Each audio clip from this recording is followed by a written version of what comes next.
বানিয়ে নেব। জিরে, গোটা জিরে, গোটা ধনে, জায়ফল, জয়ত্রী, গোলমরিচ, শুকনো লঙ্কা সব শুকনো খোলায় টেলে নিয়ে বেটে নেব, গুঁড়ো করে নেব।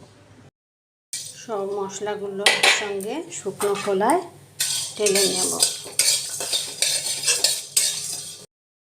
হলুদ নুন মাখানো আলুগুলো লাল লাল করে ভেজে নেব। ওই তেলেই পেঁয়াজ কুচনোগুলো দিয়ে দিলাম। এক্সেস তেলটা তুলে নিয়েছি, আর বাকি তেলে পেঁয়াজ কুচনোগুলো দিয়ে লাল করে ভেজে নেব। 4 চামচের মতো আদা বাটা দিয়ে দিলাম, কারণ পাঁঠার মাংসে আদা বাটা বেশি দিতে হয়। 2 চামচের মতো রসুন বাটা দিয়ে দিলাম।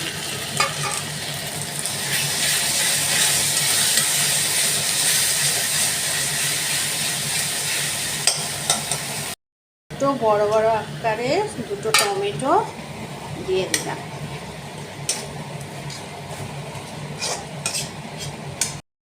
এক্সেস তেলটা যেটা তুলে রেখেছিলাম দিয়ে ভালো করে কষাবো।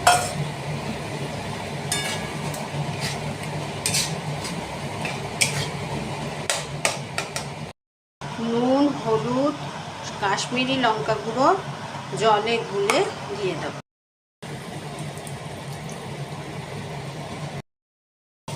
টমেটোগুলোকে ভালো করে ম্যাশড করে নেব। মশলাটা কষানো হয়ে গেছে। এবার আদা রসুন বাটা, লঙ্কা বাটা, ভিনিগার দিয়ে, নুন হলুদ দিয়ে ভালো করে ম্যারিনেট করে রেখেছিলাম অনেক ঘন্টা ধরে, 4-5 ঘন্টা। পাঁঠার মাংসগুলো এবার এক এক করে দিয়ে কষাবো।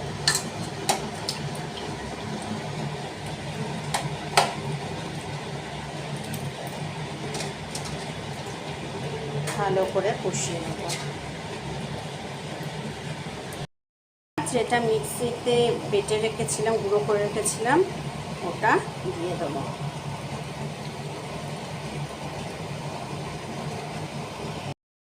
মশলাগুলো দিয়ে দিয়েছি, এবার ভালো করে কষিয়ে নেব।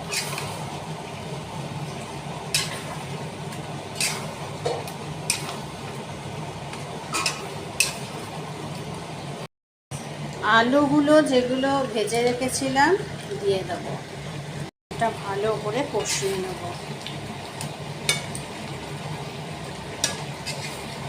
প্রেসার কুকারে একটু সেদ্ধ করে নিয়েছি। এবার লাস্টে একটু গরম মশলা ছড়িয়ে দেবো।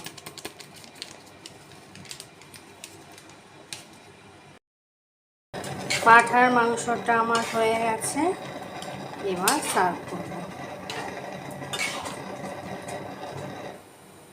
পাঁঠার মাংসটা আমার এরম হয়েছে।